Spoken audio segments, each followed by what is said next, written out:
দিকে আজকে যে দলটি আছে তারা বহু বছর ধরে ইটস কামিং হোম বলতে বলতে মুখে ফেনা তুলে ফেলছে, কিন্তু ওয়ার্ল্ড কাপ ট্রফি তাদের বাড়িতে আর আসছে না। এই বছরও তারা রীতিমতো হ্যারি কেন ধরিয়ে একটি ট্রফির খোঁজ করবে। চেলসি ডার্লিং রহিম স্টার্লিং এবারও তাদের সাথে আছেন, কিন্তু দেখার বিষয় তারা এবারে ওয়ার্ল্ড কাপ ট্রফি জিততে পারে কিনা। বলছিলাম কথা টিম ইংল্যান্ডের, এবং টিম ইংল্যান্ডের হয়ে আজকে এখানে খেলবেন গেমারু মারিস, এবং মারিসকে সাপোর্ট দেওয়ার জন্য, সমর্থন দেওয়ার জন্য আছেন একজন বিশিষ্ট লিভারপুল সমর্থক, যিনি আজকে ইংল্যান্ডকে সমর্থন করবেন, ইরেশ জাকের ভাই। আর অন্যদিকে আমার ডান দিকে যে টিমটি আছে তারা বিশ্বকাপে কেমন করবে জানি না, তবে বিশ্বের যুদ্ধ মঞ্চে তাদের কিন্তু বেশ নাম ডাক শোনা যায়, সবাইকে বেশ ভয় ডর দেখিয়ে বেড়ায়। আজকে ফুটবল মাঠে তারা কতটুকু ত্রাস সঞ্চার করতে পারে সেটাই প্রশ্ন। আজকে কথা হচ্ছে যুক্তরাষ্ট্র টিমকে নিয়ে, টিম ইউএসএ, এবং টিম ইউএসএর হয়ে খেলবে গেমারু ধ্রুব। আর ধ্রুবকে সাপোর্ট দেবে, ম্যানেজ করবে, উৎসাহ যোগাবে একজন রকস্টার, একজন রিয়েল রকস্টার, যার নাম শুভ ভাই। সো শুভ ভাই ভার্সেস ইরেশ ভাই, ইউএসএ ভার্সেস ইংল্যান্ড। দ্বিতীয় বিশ্বযুদ্ধে আপনারা বন্ধু ছিলেন, আজকে শত্রুতাটা কেমন ভাবে আপনারা পারসিভ করতেছেন? আন্ডারডগ হিসেবে তো আমরা আপার হ্যান্ডে আছি, মানে শুরুতেই আন্ডারডগ মেনে নিছে নিজেকে, কিন্তু ক্ষমতার ডিফারেন্স খুব বেশি না।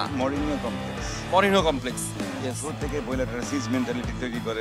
জি, আমেরিকা তো এই বিষয়ে ভালো। হ্যাঁ হ্যাঁ, কিভাবে জানি ওরাই যুদ্ধ লাগায়, কিন্তু আমার ভাব থেকে মনে হয় আমরা ভিকটিম। হ্যাঁ, ওরা বিশাল ভিকটিম বিশ্বমঞ্চে।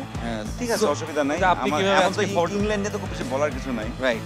আমাদের বাসা যেখানেই হোক, ব্রাহ্মণবাড়িয়া অথবা Mirpur, it's coming home. Iresh ভাই আজকে ফিল ফোডেনকে কিভাবে সাপোর্ট করবেন? একজন লিভারপুল সমর্থক হয়ে ফিল ফোডেনকে আজকে সমর্থন করতে ইরেশ ভাই। আরো ঝামেলা আছে এখানে, মানে I can't do team selection, right? Of course. No. Just dumb celebrities, or whatever. The real expert has not picked one single Liverpool player. আচ্ছা, or একটা legitimately could have picked Trent Arnold, but he did not. But করে নাই, that's all right. Southgate-এর মতই বদমাইশি করতেছে আমার বন্ধু। It's okay, you go, অসুবিধা নাই, you do you. But খেলা শুরু করতে হবে একটা কয়েন টস দিয়ে, যারা কয়েন টসে জিতবে তারা করবে কিক অফ। সো বিকাশের লোগো যে সাইডে সেটা হচ্ছে হেডস, যে পাশে বিকাশ লেখা দ্যাট ইজ টেলস। সো কে কল করবে? ছোটরা করবে না, ইউএসএ কে ছোট বলছে কিন্তু। ওকে, ঠিক আছে, বয়সে তো ছোট। Ready? Tails. Head is the call. So coin টসে জিতে গেছে ইউএসএ, সো কিক অফ করবে ইউএসএ। কম বক্সে আমার জন্য অপেক্ষা করছে Hasan Mahadi. Let's start the game. ফ্রিল্যান্সারদের জন্য সুপার অফার, বিকাশে পেওনিয়ার থেকে টাকা আনলেই 2% বোনাস। বিশ্ব রাজনীতির দুই পরাশক্তি যুক্তরাষ্ট্র এবং ইংল্যান্ডের মধ্যকার আজকের ম্যাচ, তারা ফুটবল মাঠে লড়াই করবে। কি মনে হয় হতে পারে ফলাফল? আমার কাছে মনে হয় যে মাঠের ফুটবলে অন্ততপক্ষে যুক্তরাষ্ট্রের চেয়ে ইংল্যান্ড খানিকটা এগিয়ে থাকবে, সুতরাং ফুটবল মাঠের পরাশক্তি তাদেরকে আমরা বলতে পারি, যদিও বিশ্ব রাজনীতিতে যুক্তরাষ্ট্রের লেজ ধরেই চলে ইংল্যান্ড। হ্যাঁ, কিন্তু বিশ্বকাপ রেকর্ড তো আবার কথা বলছে যুক্তরাষ্ট্রের পক্ষে। অবশ্যই 1950 সালে প্রথমবার ইউএস এর কাছে ইংল্যান্ড হেরেছিল 1-0 গোলে, এবং 2010 সালে 1-1 গোলে ড্র হয়েছিল। ভালো একটা সুযোগ ছিল ইউএস এর, কিন্তু আবারও আক্রমণে যাচ্ছে ইংল্যান্ড। বিশ্বকাপ রেকর্ড কি বলছে জানি না, কিন্তু আমাদের ধারাভাষ্যকাররা খুব বেশি কথা বলছে। তারা তো কথাই বলবে, অপ্রাসঙ্গিক। বক্সের ভিতরে দারুণ ভাবে গোলকিপিং করেছেন, কিন্তু আমার মনে হয় শটটাও একটু দুর্বল ছিল। গোলকিপারের বুক দেখে সই করে মেরেছেন। আমার কাছে মনে হয় প্লেসমেন্টটা খারাপ ছিল না, বাট গোলকিপার খুবই ভালো করেছেন।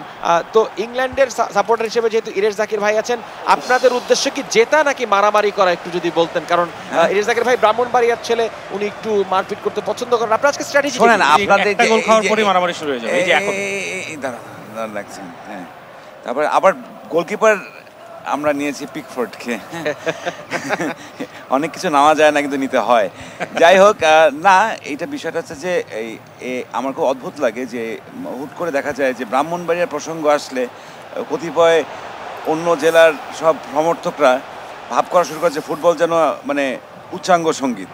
না, ফুটবল জিনিসটাই একটা সহিংস একটা বিষয় রে ভাই। আপনাদের মতো মারপিট কেই বা করে? না, কেন কে করে? আমরা এটা দেখেন, সবাই আমরা যে সফট ড্রিঙ্কে কোক বলি কেন? এটা ব্র্যান্ডিং। মারপিট সবাই করে, সফট ড্রিঙ্ক অনেক রকমের আছে। আচ্ছা ইরেশ ভাই, আপনি একটা খেলা অর্গানাইজ করতে চাইছিলেন ব্রাহ্মণবাড়িয়ায়, কি হয়েছিল? মারামারির ভয়ে ইরেশ জাকির ভাই ব্রাহ্মণবাড়িয়াতে খেলা আয়োজন করতে পারেননি, কিন্তু এগুলো মিথ্যা কথা। আজকের এই খেলাতেও আমরা দেখতে পাচ্ছি যে সাকিব বিন রাশিদ যতবার এই কথা উঠবে ততবার ম্যানচেস্টার ইউনাইটেড নিয়ে কথা বলবে। এখন আপনি ইয়ে করে দেন। আচ্ছা ঠিক আছে, না আমি ম্যানচেস্টার ইউনাইটেড সাপোর্টার না, এটা মিথ্যা কথা। এই যে তাহলে আমি কখনো খেলা অ্যারেঞ্জ করি না, ব্রাহ্মণবাড়িয়া মারামারি হয় না। আচ্ছা ঠিক আছে। সাকিব কি আসলে ম্যান ইউর সাপোর্টার? এখন বিশ্বকাপের সময় আমরা বিশ্বকাপের টিম নিয়ে কথা বলবো। দারুণ একটা গোল! ইংল্যান্ড এবং 1-0 গোলে এগিয়ে গেল। 1-0 গোলে এগিয়ে গেল চমৎকার ভাবে রহিম স্টার্লিং। রহিম ভাই গোলটা করলো, ইরেশ ভাই, রহিম ভাই পুরনো পাপি আপনাদের। বেমান হ্যাঁ, এবং দেখা যাচ্ছে যে ইরেশ ভাইয়ের এক মনে বেমান কতিপয় বেমান রহিম স্টার্লিং, কিছু করার নাই, দলের জন্য গোল করেছে, অসুবিধা নেই। ইরেশ ভাইয়ের মনে চরম দোটানা, কারণ তিনি একজন লিভারপুলের সাপোর্টার হয়ে এই মুহূর্তে রহিম স্টার্লিংকে তাকে অ্যাপ্লড করতে হচ্ছে, কারণ তার দলের হয়ে গোল দিয়েছে। 1-0 গোলে এগিয়ে গেল ইংল্যান্ড। যুক্তরাষ্ট্রের অভিব্যক্তি জানতে চাই। শুভ ভাই, কি অবস্থা? একটু প্রেসারে মনে হয় না ভাইয়া? একটু ভালো প্রেসারেই আছি, হ্যাঁ, কিন্তু হইব শুনেন, যদি হয়ে যাবে। যদি প্রেসার বেশি খান কি করবেন জানেন? যুক্তরাষ্ট্র তো টাকা মাশাআল্লাহ কম না, হ্যাঁ, ওই যে রাজা রানীরে ফোন দিয়া বলবেন যে বিকাশে কিছু টাকা সেন্ড করতেছি, হ্যাঁ, এটা কিন্তু ভালো বুদ্ধি। তাহলে কিন্তু ম্যাচটা সেটেল করে দেওয়া যায়। আচ্ছা শুভ ভাই, আপনি জো বাইডেনকে ফোন করে বলেন ঋষি সুনাককে একটা ফোন দিতে।